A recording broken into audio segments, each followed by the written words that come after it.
Yeah, hi guys, and here again in the city of Lafayette, Nasarawa State, in the Middle Belt. We just concluded another installation of 3 kVA inverter, and here on the floor we have a 5.2 kilowatt battery bank. Each of these battery is 220 amps, 12 volt blue power, and here we have Eastman 3 kilowatt inverter, which is a 24 volt system, and this is transformerless. You know, most people have been asking me these days, why do I use transformerless, even when some people say transformer is better than transformerless, I can always transformerless on certain appliances.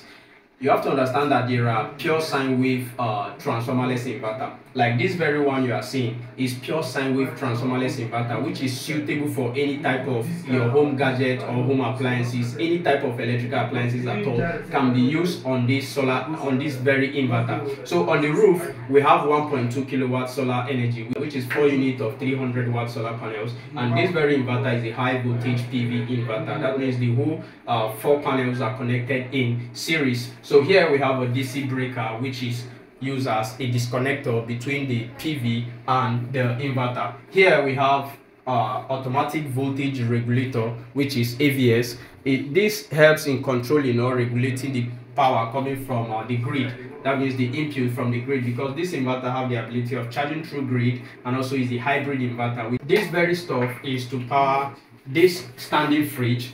I'll plug in the fridge now so that you know that this is working from this very inverter.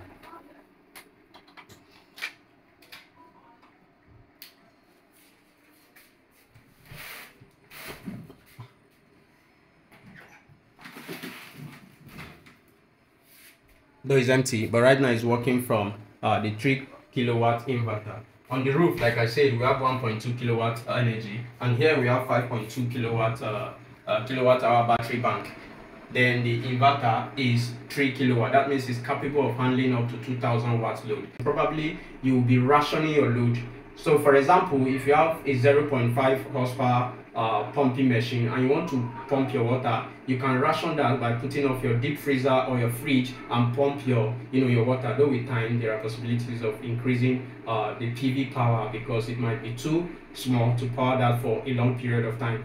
But if you want to power your deep freezer or power your fridge, you can do that between 10 to 3 p.m. in the evening, so that your battery will charge back and you still have power at night.